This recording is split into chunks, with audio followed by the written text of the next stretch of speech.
What's going on, guys? This your boy John the Liquidator coming back with another video. So it looked like one Browns insider is detailing the fallout allegedly between David Njoku and the Cleveland Browns. Guys, for this one here, we got to go all the way up to Cleveland.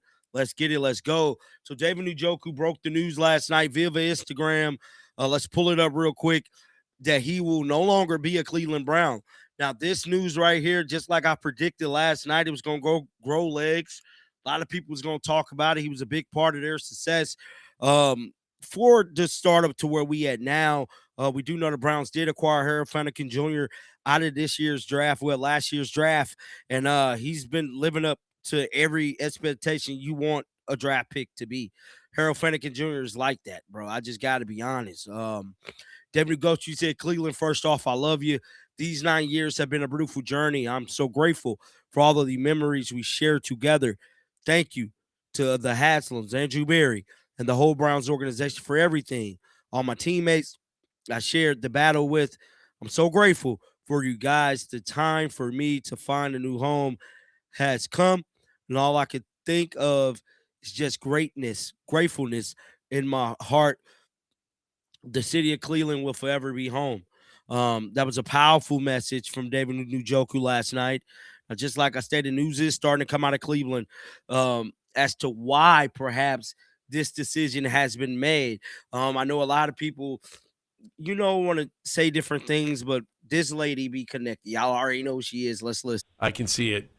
Triple axle Mary Kay. What do you think? or quad. You could be the new quad god. Better than downhill skiing.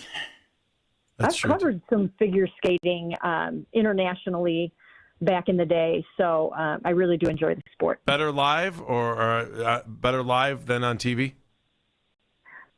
Yes, I would say so, definitely. All right, there we go. That's been our Winter Olympic moment with Mary Kay Cabot.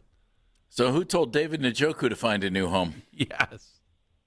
Well, it sort of seems like the writing was on the wall throughout the year. He was very relieved after the trade deadline that he was still around. He just didn't have the targets. He didn't have the production. It just seemed like it was headed this way. They never really made any overtures to him to extend him. So I think the writing was definitely on the wall, and you could see that it was going to happen like this.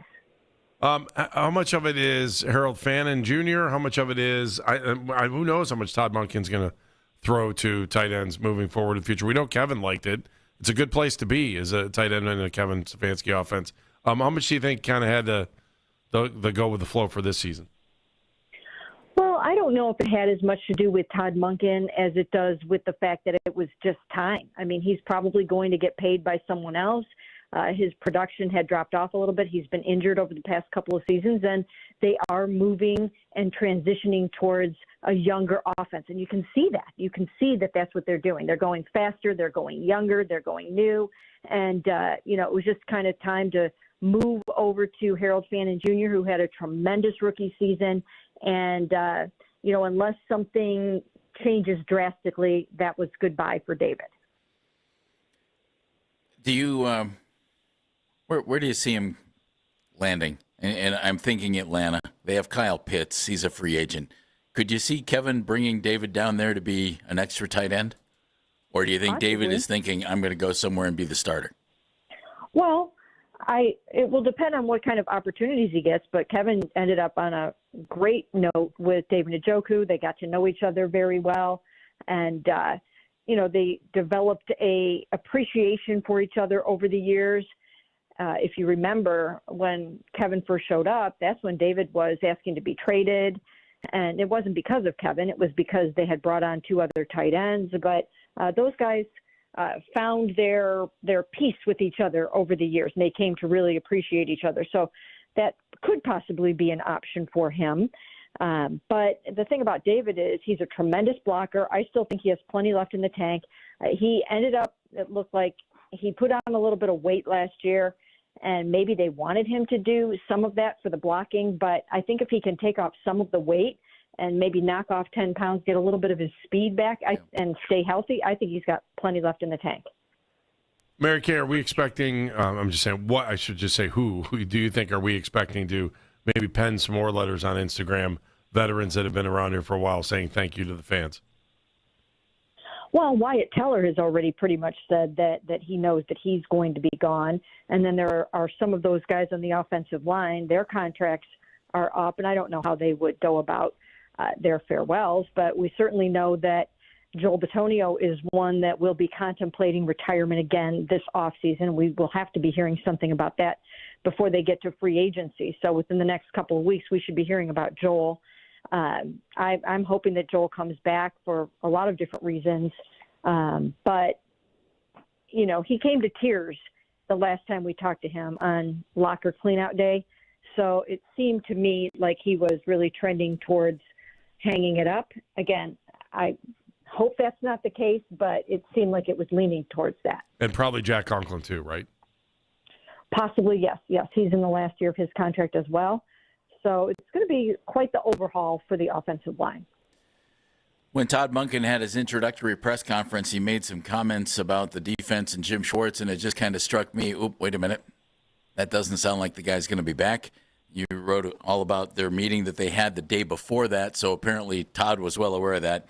Are you surprised it worked out that way, Mary Kay, or did you expect that when Jim Schwartz didn't get the job? Well, I was a little surprised, actually, because I knew that the two options for him were going to be either retire or at least sit out the next two seasons or come back and coach the Cleveland Browns. And I really thought that he would come back, coach the Browns, give himself an opportunity after this season to maybe get a couple more head coaching interviews, have another season with Myles Garrett and Carson Schlesinger and Denzel Ward, have another season or two with those guys, earn some more money, coach one of the best defenses in the NFL. But he just wasn't able to bring himself to do it. He got very, very close to getting that job. And it was very hard on him. It was very, very hard on him not to get that job. But Todd did try to talk him into it. And, you know, from everything I've heard, he felt that those two guys would have worked well together. Unfortunately for Jim, he just wasn't able to bring himself to, you know, put the disappointment behind him and come back and coach his team right now.